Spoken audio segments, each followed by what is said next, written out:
Hello friends, आज हम बात करेंगे डीएलएड फर्स्ट सेमेस्टर।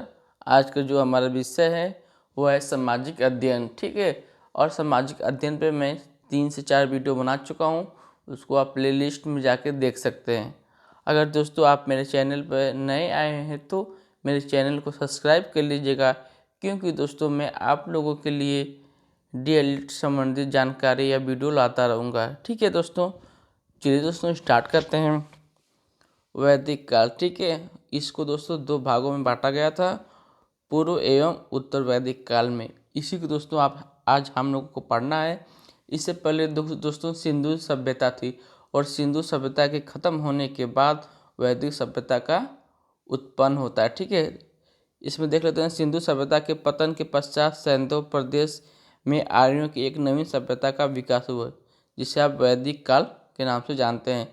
ठीक है, वैदिक काल अथवा वैदिक सभ्यता के विवेचनाओं का आधार वेद है। ठीक है, वेद के आधार पर वैदिक सभ्यता का प्रारंभ हुआ था। वैदिक काल सभ्यता के निर्माता कौन थे दोस्तों? ये आर्य लोग थे। ठीक है, आर्यों को विश्व की सर्वश्रेष्ठ एवं सुसंस्कृत जाति मानी जाती है। ये विश्व में सर्वश्रेष्ठ, ठीक है, माने जाते थे।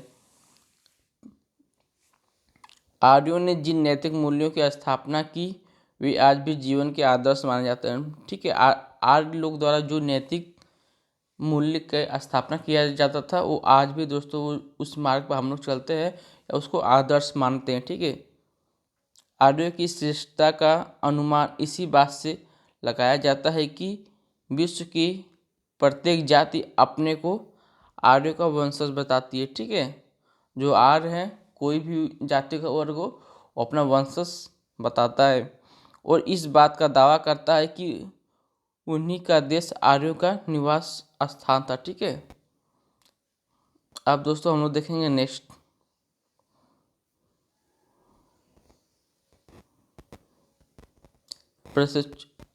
देखिए, आर्यों का रंग कैसा था? गोरा था, कद लंबा था, ललाट उन्नत थी, नाक लंबी और शरीर हष्ट-पुष्ट था। ठीक है, आर्यों का जो प्रमुख पेशा क्या था दोस्तों? कृषि था, पशुपालन था तथा इनकी प्रमुख आदत भ्रमणशील जीवन व्यतीत करना था। ठीक है, एक स्थान से दूसरे स्थान तक इन लोगों का घूमना था। ठीक है, अब देख लेते हैं नेक्स्ट पॉइंट में। आर्यों के मूल निवास स्थान के विषय में विद्वान एकमत नहीं है। ठीक है, आर्य कहाँ से आए थे या कहाँ के थे, ये दोस्तों फिक्स नहीं है, इसमें भी एक विवाद है। आर्यों का मूल निवास स्थान कहाँ है और वे भारत में किस ओर से प्रविष्ट, मतलब किस ओर से वो लोग भारत में आए थे, यह एक अत्यंत जटिल प्रश्न है जिसका सही उत्तर देना कठिन अवश्य। ठीक है, इस संबंध में स्मिथ महोदय का कथन उचित ही प्रतीत होता है। इन्होंने कहा था, आर्यों के मूल स्थान अथवा निवास स्थान की विवेचना जानबूझकर नहीं की गई है, क्योंकि इस विषय पर कोई धारणा प्रतिस्थापित नहीं हो सकती। ठीक है, मतलब कि एक विचार किसी के नहीं है कि आर्य लोग कौन थे, कहाँ से आए थे हमारे देश के अंदर, मतलब भारत में।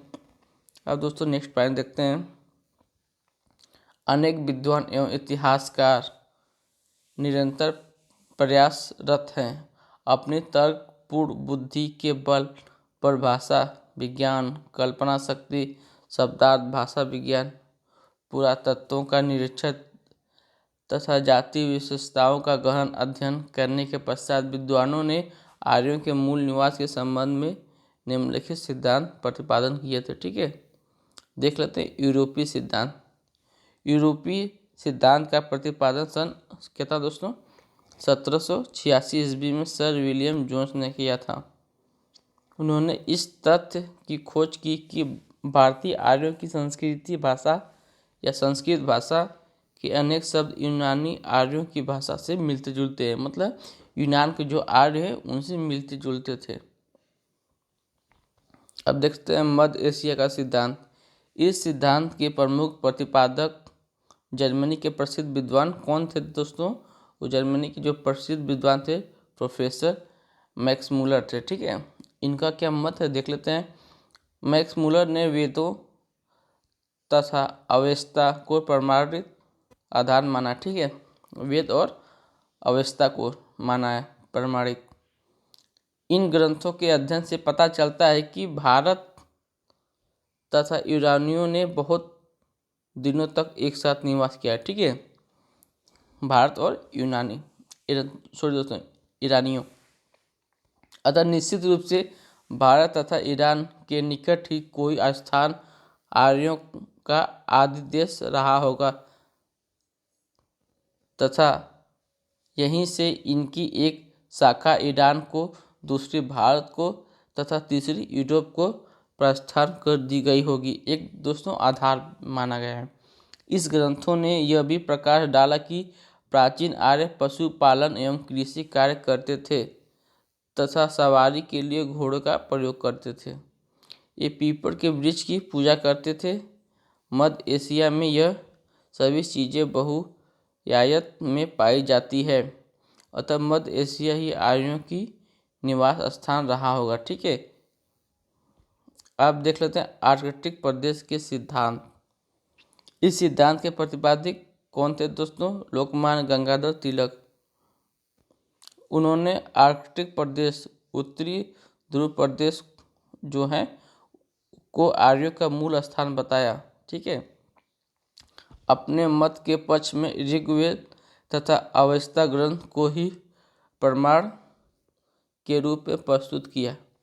इस सिद्धांत के पक्ष में एक तथ्य यह भी है कि महाभारत में सुमेरु पर्वत का उल्लेख आया है, जहाँ एक वर्ष की अर्धरात्रि होती है। इसी रात्रि केवल ध्रुव प्रदेश में ही होती थी। अवेस्ता में भी एक भयंकर तुषारपात का उल्लेख किया गया है। ठीक है, जो इस तथ्य को प्रमाणित करता है कि उत्तरी ध्रुव में तुषारपात के पश्चात आर्यों ने इस स्थल को छोड़ दिया था। मतलब लोकमान्य तिलक के द्वारा ये कहा गया है। अब देख लेते हैं जो भारतीय सिद्धांत है उसमें कौन कौन सी बातें कही गई हैं।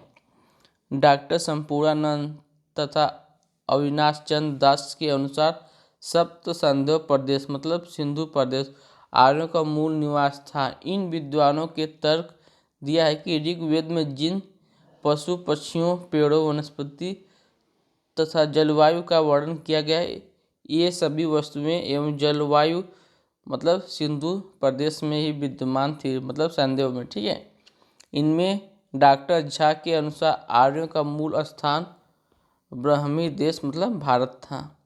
आप देखते हैं दोस्तों नेक्स्ट पॉइंट के ऊपर तिब्बत प्रदेश का सिद्धांत इन्होंने क्या मत दिया उसके बारे में देख लेते हैं। स्वामी दयानंद सरस्वती ने तिब्बत को आर्यों का आदि देश कहा है। ठीक है, उनका मत है कि ऋग्वेद में भौगोलिक परिस्थितियों और तिब्बत की भौगोलिक परिस्थितियों में अत्यधिक साम्य देखने को मिलती है, मतलब अत्यधिक समानता देखने को मिलती है। प्रोफेसर मैक्स मुलर द्वारा प्रतिपादित मध्य एशिया के सिद्धांत के अधिकांश विद्वानों ने स्वीकार किया है। आर्यों की सभ्यता एवं संस्कृति का अध्ययन वेदों के आधार पर किया जाता है, अतः इस सभ्यता एवं संस्कृति को वैदिक सभ्यता तथा संस्कृति के नाम से जाना जाता है। तो वैदिक सभ्यता एवं संस्कृति को कहते हैं भागों में दोस्तों बांटा गया है 2 भागों में। ठीक है, संस्कृति को वैदिक सभ्यता एवं संस्कृति को 2 भागों में विभक्त किया जा सकता है। पहला है ऋग्वैदिक अथवा पूर्व वैदिक कालीन सभ्यता, दूसरा है वैदिक अथवा उत्तर वैदिक कालीन सभ्यता। ठीक है, इसमें आपको कुछ पॉइंट देख लेते हैं। ऋग्वैदिक काल, जिस काल में ऋग्वेद की रचना हुई उसे ऋग्वैदिक काल कहा जाता है। ठीक है, जो आपका वेद 4 है इसमें से दोस्तों सबसे पुराना वेद आपका ऋग्वेद है। ठीक है, तो इसी समय ऋग्वेद की रचना की गई थी, इसीलिए दोस्तों इसे ऋग्वैदिक काल की संज्ञा दी गई है। ठीक है, वैदिक काल देख लेते हैं। ठीक है, जिस काल में ऋग्वेद के अतिरिक्त अन्य 3 वेद यजुर्वेद, सामवेद, अथर्ववेद एवं ब्राह्मण, उपनिषद एवं आरण्यक ग्रंथों की रचना हुई उसे वैदिक काल कहा जाता है। तो कुछ पॉइंट देख लेते हैं। ऋग्वैदिक अथवा पूर्व वैदिक सभ्यता एवं संस्कृति। ठीक है, इस काल में आर्यों ने भ्रमणकारी जीवन का परित्याग कर सामाजिक जीवन का विकास कर लिया था। ठीक है, जो ये लोग भ्रमण करते थे, धीरे धीरे उसका त्याग कर सामाजिक जीवन का विकास किया। ठीक है, अब उनके जीवन में स्थापित तो आ गया था, मतलब एक जगह रहने आ गया था, समाज का संगठन हो गया था। ठीक है, अब दोस्तों हम लोग पढ़ेंगे नेक्स्ट पॉइंट के ऊपर। ठीक है, क्या है सामाजिक संगठन की प्रमुख विशेषताएं पर हम लोग चर्चा करेंगे। ठीक है, इसमें दोस्तों क्या क्या मुख्य बिंदु थे?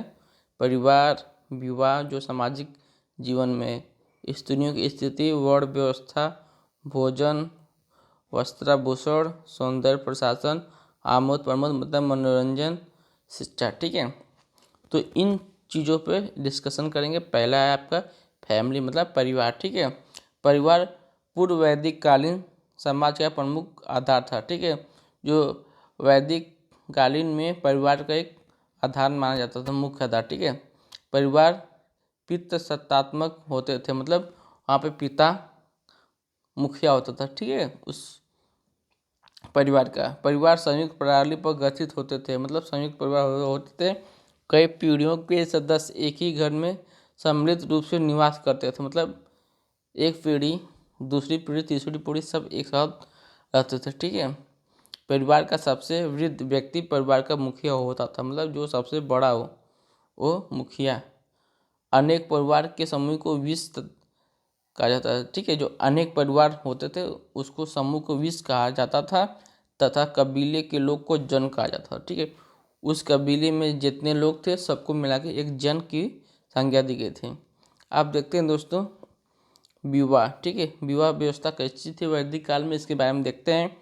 वैदिक काल में विवाह एक पवित्र संस्कार माना जाता था। ठीक है, विवाह क्या माना जाता? एक प्रमुख संस्कार। साधारणतः कन्या अपने पिता की आज्ञा अनुसार विवाह करती थी। ठीक है, एक जो कन्या थी या स्त्री थी अपने पिता के आज्ञा अनुसार शादी करती थी, परंतु साथ ही उन्हें अपने पति को चुनने के लिए स्वतंत्रता भी थी। ठीक है, वो अपने मतलब जीवन साथी को चुनने के लिए स्वतंत्र थी।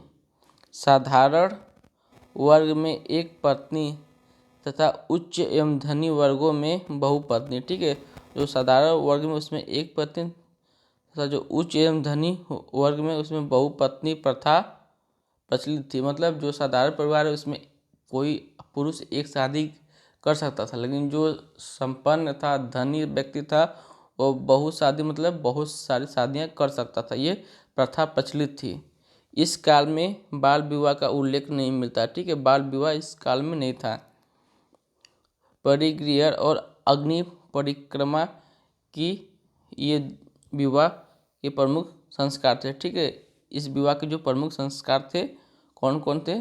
पहला है परिगृह, दूसरा है अग्नि परिक्रमा। ठीक है, जो 7 फेरे थे। अब दोस्तों स्त्रियों की स्थिति देख लेते हैं, इस समाज में कैसी थी स्त्रियों की स्थिति। तो समाज पितृसत्तात्मक था, लेकिन इसका होने पर भी स्त्रियों को समाज में सम्मानीय स्थान प्राप्त था। ठीक है, जो उस समय का वैदिक सभ्यता का जो समाज था पितृसत्तात्मक था, मतलब वहाँ पे पिता का अधिकार था, लेकिन उसके बावजूद वहाँ पे स्त्रियों को एक अच्छा सम्मान मिलता था। स्त्रियों की शिक्षा का समुचित व्यवस्था भी किया गया था।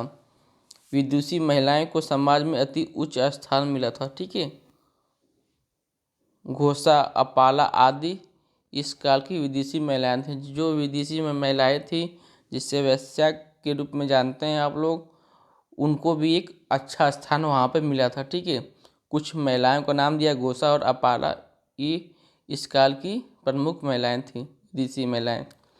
पत्नी धार्मिक आयोजनों एवं अनुष्ठानों में भाग लेती थी। ठीक है, जो पत्नी उन लोगों की थी वो वहाँ पे कोई भी धार्मिक आयोजन होते थे या अनुष्ठान होते थे उसमें वो लोग भाग लेते थे। उनके बिना धार्मिक अनुष्ठान अधूरा समझा जाता था, मतलब स्त्रियों को वहाँ पे एक अच्छा सम्मान था और स्त्री पर्दा नहीं करते थे। ठीक है, वहाँ पे कोई भेदभाव नहीं था, या मतलब पर्दा मतलब कि जो चेहरे को ढकना वो नहीं वहाँ पर होता था। अब दोस्तों नेक्स्ट देखेंगे कि उस समय की वर्ण व्यवस्था कैसी थी। मतलब जो वर्ण व्यवस्था था वह 4 वर्ग में था। ठीक है, तो पहला ब्राह्मण था, दूसरा क्षत्रिय था, तीसरा वैश्य था और चौथा शूद्र था। ठीक है, तो देख लेते हैं कैसे कैसे इसके बारे में दिया है। ब्राह्मण, इनकी उत्पत्ति आदि पुरुष के मुख से हुई थी। ठीक है, जो आदि पुरुष थे मतलब कि एक पुरुष के जो ऊपर का भाग है, जो मुंह है, वो ब्राह्मण। ठीक है, जो क्षत्रिय था वो आदि पुरुष की भुजाओं से हुई थी। ठीक है, वही एक आदमी का जो भुजा था उसको क्षत्रिय के रूप में जाना जाता था। और जो वैश्य है वो जंगाओं से जाना जाता था। जो शूद्र है वह चरण से जाना जाता था। ठीक है, तो ऐसी वर्ण व्यवस्था वैदिक सभ्यता में थी। अब दोस्तों हम लोग देख लेते हैं भोजन। वो लोग भोजन ग्रहण कैसे करते थे या भोजन की व्यवस्था कैसे करते थे। पूर्व वैदिक काल में आर्य शाकाहारी और मांसाहारी दोनों प्रकार के भोजन करते थे। ठीक है, उस समय भी शाकाहारी और मांसाहारी दोनों थे। शाकाहारी भोजन में आर्य गेहूँ, जौ आदि की रोटियां बनाकर खाते थे। दूध, घी, मक्खन आदि का प्रयोग बहुयायत में किया जाता था। विभिन्न प्रकार के फल एवं सब्जियों का भी प्रयोग होता था। भेड़ तथा बकरी का मांस खाया जाता था। जो मांसाहारी लोग थे वो भेड़ तथा बकरी का भी मांस खाते थे। सोमरस इनका प्रिय पदार्थ था। ठीक है, जो सोमरस प्रिय पदार्थ था जिसका उपयोग धार्मिक अवसरों पर किया जाता था। मतलब जो धार्मिक कार्य होते थे उसमें किया जाता था। वस्त्र भूषण तो साधारण 3 थे। पहला नेवी था, दूसरा वास था, तीसरा अधिवास था। ठीक है, तो इसमें देख लेते हैं कि नेवी को क्या जानते हैं। कटी भाग में पहने जाने वाला वस्त्र। ठीक है, जो कटा हुआ भाग था उसको बोला गया है। वास मतलब चादर की भांति ओढ़े जाने वाला वस्त्र। अधिवास मतलब ऊपर से ढकने वाला वस्त्र। ठीक है, इन सबका व्याख्या आप लोगों ने देख लिया। आप देखते हैं नेक्स्ट पॉइंट पे। उत्तरी ध्रुव सॉरी दोस्तों, उत्तरी वस्त्र को स्त्री एवं पुरुष दोनों ही धारण करते थे। जो उत्तरी वस्त्र उसको पुरुष और स्त्री दोनों पहनते थे। सिर पर पगड़ी बांधी जाती थी। वस्त्रों का निर्माण सूत, ऊन एवं चमड़े के द्वारा होता था। स्त्रियां धोती और अंगरखा पहनती थी। ये लोग रंगीन वस्त्रों का प्रयोग करते थे जिन पर कसीदा किया जाता था। ठीक है, आप देख लेते हैं। सोने के कर्णफूल, दस्तबंद, हार, पायजेब आदि आर्यों के प्रमुख आभूषण थे। ठीक है, जो स्त्रियों के आभूषण सब प्रमुख थे। मणियों का भी प्रयोग किया जाता था। आप दोस्तों देख लेते हैं मनोरंजन या आमोद प्रमोद का साधन। आमोद प्रमोद के प्रमुख साधन रथ दौड़, नृत्य, संगीत, घोड़दौड़ एवं शिकार थे। ठीक है, उत्सवों के अवसर पर स्त्री एवं पुरुष दोनों ही नृत्य और संगीत में भाग लेते थे। जब कोई भी उत्सव का कार्य होता था उसमें स्त्री और पुरुष दोनों एक साथ नृत्य या संगीत में भाग लेते थे। वीणा, मंजीर, बांसुरी, ढोल, शंख आदि वाद्य यंत्रों के प्रयोग से ही भली बात ये लोग परिचित थे। आप दोस्तों हम लोग देखेंगे नेक्स्ट पॉइंट पे कि शिक्षा व्यवस्था कैसी थी वैदिक सभ्यता के अंदर। स्त्री एवं पुरुष दोनों के लिए शिक्षा की समुचित व्यवस्था थी। ठीक है, जो स्त्री और पुरुष थी यह दोनों के लिए शिक्षा व्यवस्था एक समान थी। शिक्षा कार्य गुरुकुल में किया जाता था। ठीक है, शिक्षा मौखिक रूप से दी जाती थी। ठीक है, जो आपकी वैदिक सभ्यता में शिक्षा का प्रारूप था वह मौखिक रूप था। ठीक है, असमर्थ शक्ति पर विशेष बल दिया जाता था। ठीक है, जो आपकी असमर्थ शक्ति इस पे बल दिया जाता था विशेष रूप से। शिक्षा का प्रमुख उद्देश्य व्यक्तित्व का विकास एवं चरित्र निर्माण करना था। ठीक है, वहाँ पर शिक्षा के बस 2 ही उद्देश्य था। व्यक्ति का अच्छा विकास हो सके और उसका चरित्र का निर्माण अच्छा हो सके। और वैदिक कालीन राजनीतिक दशा के बारे में जान लेते हैं। इस काल में राजतंत्रीय राज व्यवस्था अपने अस्तित्व में था। ठीक है, लेकिन वह कोई प्रचलित व्यवस्था नहीं था। उस समय की राजनीतिक दशा का ज्ञान निम्नलिखित शीर्षों द्वारा किया जा सकता है। मतलब बहुत लोग मध्य से देख लेते हैं।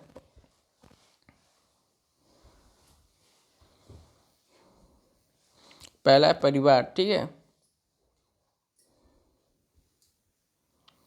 परिवार सबसे छोटी इकाई थी, ठीक है। उसमें क्या थी, परिवार की सबसे छोटी इकाई थी जिसे कुल कहा जाता था। मतलब परिवार उस समाज की सबसे छोटी इकाई थी, कुल के रूप में जाना जाता था। कुल के नेता को कुलप, मतलब इस काल में संयुक्त परिवार का प्रथा प्रचलन था, ठीक है। अब नेक्स्ट पॉइंट देखेंगे, ग्राम। अनेक परिवारों को मिलाकर एक ग्राम बनाया जाता था। मतलब जो एक परिवार नहीं, बहुत सारे परिवार मिलकर ग्राम बनाया जाता था। परिवार के प्रधान कुलप के समान ही ग्राम के प्रधान को ग्रामणी कहा जाता था, ठीक है। जो परिवार के प्रधान कुलप के समान ही प्रधान को ग्रामणी कहा जाता था। यह अत्यंत महत्वपूर्ण पद था क्योंकि ग्रामणी ही ग्राम का एकमात्र प्रशासनिक अधिकारी होता था, ठीक है। जो ग्रामणी था एक महत्वपूर्ण पद था, ठीक है। अब विष देखते हैं। अनेक ग्रामों को मिलाकर एक विष बनाया जाता था। मतलब बहुत सारे अगल बगल के गांव को मिला के क्या बनाया जाता था, विष, ठीक है। विष के सर्वोच्च अधिकारी को विषपति कहा जाता था। जो इन सब को मिलाकर एक सर्वोच्च अधिकारी का पद दिया गया था, उसे विषपति कहा जाता था, ठीक है। अब दोस्तों हम लोग नेक्स्ट में देखेंगे, चौथा देखते हैं, जन किसे कहते हैं। अनेक विषयों को मिलाकर जन का निर्माण होता था। मतलब अनेक जो विषय हैं उनको मिलाकर जन का निर्माण होता था। जन के सर्वोच्च उपाधिकारी को रक्षक कहा जाता था, ठीक है। अब देख लेते हैं राष्ट्र। देश अथवा राज्य को राष्ट्र कहा जाता था। मतलब जो उनका देश है उसी को दोस्तों राष्ट्र कहते थे। अब देखते हैं कि पूर्व वैदिक कालीन, ठीक है।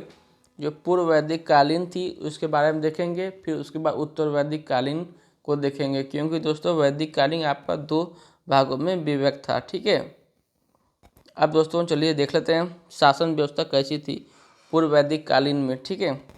पूर्व वैदिक कालीन शासन व्यवस्था अत्यंत उच्च कोटि की थी, ठीक है। अत्यंत क्या थी दोस्तों, उच्च कोटि की थी। शासन व्यवस्था का संचालन कौन करता था, राजा, पुरोहित, सेनानी या समिति के द्वारा होता था, ठीक है। इन चारों के द्वारा भी होता था या इनमें से कोई भी होता था। राजा अथवा राजन राज्य अथवा राष्ट्र का सर्वोच्च अधिकारी होता था, ठीक है। जो राजा था वो राज्य का या उस राष्ट्र का सर्वोच्च अधिकारी होता था। राजा का पद साधारणतः वंशानुगत होता था। मतलब वंश मतलब पिता जो है उसका पुत्र होता था, अर्थात राजा का श्रेष्ठ पुत्र ही राजा का उत्तराधिकारी होता था। लेकिन यदि श्रेष्ठ पुत्र अयोग्य है तो उसके स्थान पर अन्य योग्य राजपुत्र को राजा नियुक्त किया जाता था। मतलब पिता का सबसे बड़ा बेटा अगर योग्य नहीं हो तो दूसरा बेटा को राजा बनाया जाता था। राजा का प्रथम कर्तव्य प्रजा पालन था, ठीक है। राजा में कुल गुणों को होना अत्यंत आवश्यक था, ठीक है। राजा के अंदर हर एक गुण का होना अत्यंत आवश्यक था। राजा को इंद्र के समान, वीर सूर्य के समान, ठीक है, इंद्र के समान, वीर सूर्य के समान तेजस्वी तथा वरुण के समान दानी होना चाहिए, ठीक है। राजा को ऐसा होना चाहिए था। मतलब सूर्य के समान तेजस्वी होना चाहिए और वरुण के समान दानी होना चाहिए। देख लेते हैं दोस्तों इन लोगों का शासन व्यवस्था में क्या क्या थे। राजा था, पुरोहित तथा सेनानी थे, सभा एवं समिति थी, राज्य की आय का साधन और न्याय व्यवस्था, ये सब वैदिक सभ्यता में थे, ठीक है। राजा ईश्वर की प्रतिनिधि समझा जाता था। मतलब राजा को ईश्वर की प्रतिनिधि समझा जाता था। पुरोहित एक शिक्षक, दार्शनिक, पथ प्रदर्शन एवं मित्र के रूप में राजा का मुख्य साथी था। मतलब जो पुरोहित थे उन्हें शिक्षक या दार्शनिक या पद प्रदर्शक के रूप में जाना जाता था। युद्ध में वह राजा का साथ जाता था, ठीक है। जब कहीं भी किसी के साथ युद्ध होता था तो राजा के साथ जाता था। धार्मिक कार्यकलापों के साथ ही राजनीतिक कार्यों में भी पुरोहित बढ़ चढ़कर हिस्सा लेता था। जो पुरोहित होते थे धार्मिक कार्य में तो हिस्सा लेते ही थे, बट जो राजनीतिक कार्य थे उसमें भी, ठीक है। सेनानी सेना का सर्वोच्च अधिकारी होता था। जो सेनानी शब्द दिया गया है, यह सेना का सर्वोच्च अधिकारी होता था। ठीक है, सेनानी की नियुक्ति राजा के द्वारा ही की जाती थी। सेनानी का मुख्य कार्य अपने राज्य की व आक्रमण से सुरक्षा करना तथा अन्य राज्यों पर आक्रमण करना होता था। ठीक है, अपने राज्य की सुरक्षा करना और अन्य राज्यों पर आक्रमण करना, ये किसका काम होता था? ये सेनानी का काम होता था। ठीक है, अब देखेंगे दोस्तों नेक्स्ट पॉइंट में, सभा एवं समिति पूर्व वैदिक कालीन सभ्यताओं सभा एवं समिति पूर्व वैदिक कालीन राजाओं के अधिकारों पर अंकुश लगाने के लिए दो संस्था थी। ठीक है, सभा एवं समिति जो थी वो राजाओं के अधिकार पर अंकुश लगाने के लिए ये सब समितियां बनाई गई थी। सभा छोटी संख्या थी। ठीक है, जिसमें राजा के निकट संबंधी होते थे।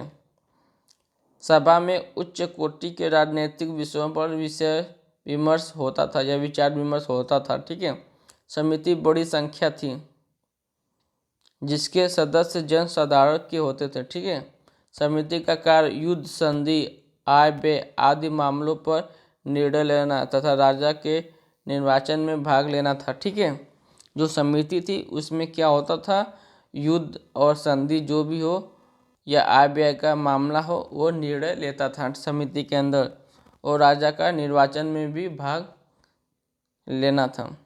राज्य की आय का प्रमुख साधन भूमि कर तथा व्यापार थे। मतलब जो भूमि कर थे वो थे और व्यापार था, आय का मुख्य साधन था। प्रजा से वसूल किए जाने वाले को कर को बलि कहा जाता था। जो इसमें हम लोग कर कहते हैं उसमें उसको बलि की संज्ञा दी गई थी, मतलब बलि नाम दिया गया था। कर राज्य का आय का 16वां भाग था। ठीक है, जो कर था वो राज्य के जो आय सब होता था उसका 16वां भाग सिर्फ कर था। कर अन्न और पशुओं के रूप में लिया जाता था। ठीक है, कर को भात दूध नामक अधिकारी एकत्र करता था। उसमें भाग दूध नाम का एक अधिकारी हुआ करता था जो कर को एकत्र करता था। न्याय व्यवस्था का सर्वोच्च अधिकारी राजा ही होता था। ठीक है, जो न्याय व्यवस्था थी उसका जो सर्वोच्च अधिकारी राजा होता था। राजा अन्य कर्मचारियों के सहयोग से न्याय व्यवस्था का संचालन करता था। मतलब स्वयं नहीं करता था, बहुत कर्मचारियों का उसको सहयोग लेना पड़ता था। न्याय संबंधित अधिकार अध्यक्ष नामक अधिकारी को राजा ने प्रदान किए थे। ठीक है, जो न्याय संबंधी अधिकार थे वो अध्यक्ष नामक राजा को प्राप्त थे। ठीक है, गांव के न्याय संबंधित कार्य ग्राम्य जीवन नामक अधिकारी करता था। ठीक है, गांव के छोटे झगड़े का निपटारा ग्राम पंचायत करता था। वहाँ पर जैसे गांव में छोटे झगड़े हो गए उसका निपटारा कौन करता था? ग्राम पंचायत के द्वारा होती थी। ठीक है, अब कुछ प्रमुख और देख लेते हैं शासन व्यवस्था के बारे में। ठीक है, शासन व्यवस्था हो गई कंप्लीट, और वहाँ का आर्थिक व्यवस्था देख लेते हैं। चलिए दोस्तों देखते हैं पशुपालन। ठीक है, पूर्व वैदिक आर्यों का मुख्य धंधा क्या था? पशुपालन था। ठीक है, मुख्य पालतू पशु थे गाय, भैंस, भेड़, बकरी, ऊंट, हाथी, घोड़ा, बैल, कुत्ता, गधा, सुअर आदि। ठीक है, इनमें गाय पूजनीय मानी जाती थी। ठीक है, गाय को पूजनीय माना जाता था पूर्व वैदिक सभ्यता में। ठीक है, पशुओं को निरोग्यता एवं सुरक्षा के लिए प्रार्थना की जाती थी। वास्तव में आर्यों के पशु ही धन थे। ठीक है, क्योंकि एक पशुपालन से आर्य को एक अच्छा इनकम था या वहाँ से इन लोगों का साधन था। अब देख लेते हैं कृषि, और कृषि व्यवस्था कैसी थी उसके बारे में दोस्तों जान लेते हैं। पूर्व वैदिक कालीन आर्यों का दूसरा प्रमुख धंधा क्या था? पहला तो क्या था? पशुपालन था। दूसरा क्या था? कृषि था। ठीक है, कृषि में गेहूँ, जौ, चावल, चना, धान, उड़द, गन्ना, मूंग, तिल, फल, सब्जी आदि प्रमुख थे। वर्षा कुओं तथा नहरों का जल सिंचाई के लिए प्रयोग किया जाता था। ठीक है, जो वर्षा होती थी उसका जल क्या किया जाता था? कुआं तथा नहरों सिंचाई के लिए। ठीक है, कृषि के औजार लोहे एवं लकड़ी से बनते थे। ठीक है, जो कृषि करने के लिए औजार बनाए जाते थे वो लोहे और लकड़ी के बने होते थे। कृषि के लिए बैल, छोटे एवं बड़े हलों का प्रयोग किया जाता था। कृषि में वर्ष में 2 फसल प्राप्त किए जाते थे, मतलब वर्ष के अंदर 2 फसल। ठीक है। आखेट मतलब शिकारी। पूर्व वैदिक आर्य जीवन निर्वाह और पशुओं की रक्षा हेतु आखेट किया करते थे। आखेट के लिए धनुष बाण का ही प्रयोग किया जाता था। नेक्स्ट पॉइंट देखेंगे दोस्तों, उद्योग और धंधे कैसे थे। आर्य का प्रमुख उद्योग कपड़ा बुनना था। स्त्रियां बुनाई का कार्य करती थी। इसके अतिरिक्त स्वर्णकार, शिकारी, महुए, धोबी, नाई, जुलाए, बढ़ई, कसाई, चटाई बनाने वाले, टोकरी बनाने वाले, कुम्हार, नट एवं गायक आदि अपने अपने व्यवसाय में लगे हुए थे। ठीक है। व्यापार देख लेते हैं कैसा था। पूर्व वैदिक काल में आंतरिक एवं वैदेशिक दोनों ही प्रकार के व्यापार होते थे, मतलब कि अपने देश में, अपने राष्ट्र में और बाहर राष्ट्र में भी होते थे। व्यापार करने वालों को पाड़ी कहा जाता था। ठीक है। जो पूर्व वैदिक काल में जो व्यापार करते थे उनको पाड़ी की संज्ञा दी गई थी। विदेशी व्यापार ज़्यादातर समुद्र मार्ग एवं देशी व्यापार थल मार्ग द्वारा होता था। मतलब जो विदेशी व्यापार वह समुद्र मार्ग द्वारा होता था और जो देशी व्यापार था वह थल मार्ग द्वारा। ठीक है। व्यापार का माध्यम वस्तु विनिमय था, मतलब एक वस्तु को देना और उसके बदले दूसरी वस्तु लेना। ठीक है।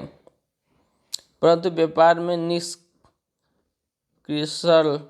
तथा शतमान आदि स्वर्ण मुद्राओं का भी प्रयोग होने लगा था। मतलब बाद में कुछ स्वर्ण मुद्राएं थी उसका भी प्रयोग होने लगा था। ब्याज पर ऋण देना भी एक प्रकार की व्यापार था। ठीक है। ब्याज पर व्यक्तियों को आवश्यकता अनुसार ऋण देना भी एक व्यापार था। अब दोस्तों देखते हैं पूर्व वैदिक कालीन धार्मिक व्यवस्था कैसी थी। पूर्व वैदिक कालीन यज्ञों में राजा एवं प्रजा दोनों भाग लेते थे। ठीक है। जो उस समय यज्ञ होते थे उसमें राजा और प्रजा दोनों भाग लेते थे। यज्ञों में विभिन्न श्रेणी के पुरोहित होते थे। ठीक है। यज्ञों का स्वरूप एवं पद्धति अत्यंत बहुत ही जटिल था। ठीक है। कभी कभी यज्ञ में पशु बलि भी दी जाती थी, मतलब पशु की बलि दी जाती थी। ठीक है। अब इसमें देख लेते हैं धार्मिक व्यवस्था कैसी थी। यज्ञ करना, तप करना, देवता में स्वर्ग के देवता, वायुमंडलीय देवता, पार्थिव देवता। ठीक है। उसके बाद धार्मिक स्वरूप था। इस काल में तप अत्यंत महत्वपूर्ण हो गए थे।